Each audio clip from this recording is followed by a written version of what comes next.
This is The Gist, the essential podcast for the discerning listener.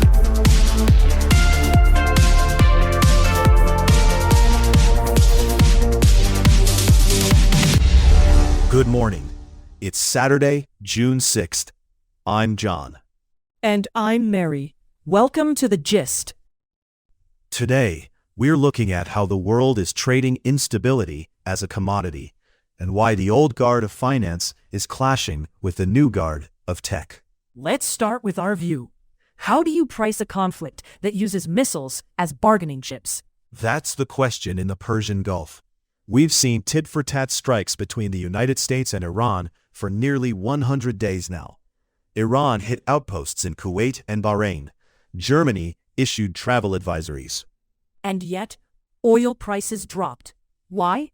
Because traders aren't panicking. They've realized this isn't a regional collapse. It's a negotiation. Exactly. The gist perspective here is that episodic escalation is the diplomacy. It's not a bug, it's a feature. The market has fully priced in this kinetic exchange. It's a profound shift in leverage. Military power is now constrained by two things: domestic political friction and immediate market corrections. Conflict is no longer a surprise. It's a measurable, structural cost of doing business. Let's get into the global overview. The big story is that Iran is trying to turn the security architecture into a zero-sum accounting trap. They're demanding cash, specifically the release of frozen funds, in exchange for peace. The White House is stuck with a binary choice: either pay the steep price to secure shipping lanes, or accept the inflation that comes with constant, active regional disruption.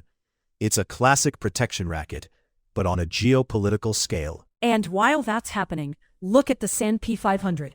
They just rejected proposals to let non-profitable mega companies join the index. Right. The S&P is prioritizing legacy value metrics over future-facing scale. By locking out these titans, they are effectively acting as a structural brake on the tech innovation they claim to track. It's institutional inertia, winning against capital innovation.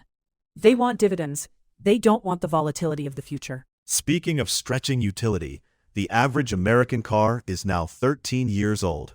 That's a record. We've hit a wall where replacement costs are too high.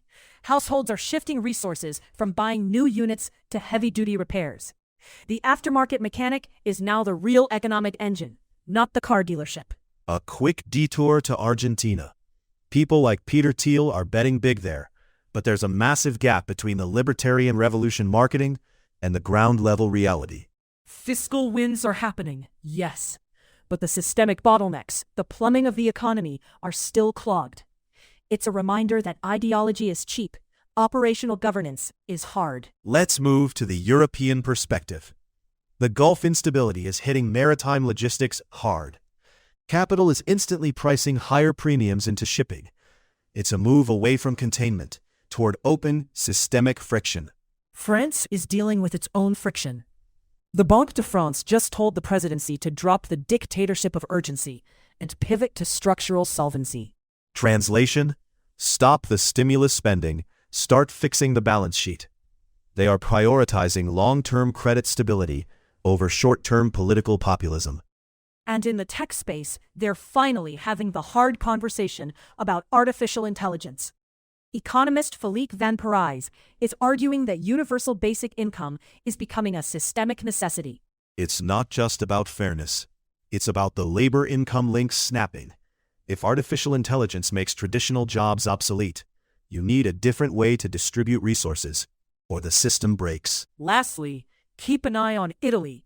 They're investigating pantouflage, the revolving door between public office and private sports management. It's a push to decouple regulatory oversight from private profit. Everyone is trying to figure out how to stop the referees from being on the payroll of the teams they're officiating. That's it for today. The temperature of the world? It's calculating. Markets are shifting from optimism to risk management. Innovation is hitting a wall of institutional gatekeeping. Society is realizing that old economic models for labor and assets aren't going to hold. Stay tuned, stay sharp, And we'll see you back here Monday. The Gist, News Digest, and podcast are entirely written and produced by artificial intelligence. The Gist is out 3 times a day, every day, providing you with a liberal perspective on what to expect next. For more information and donations, visit thegist.online. Thank you for listening.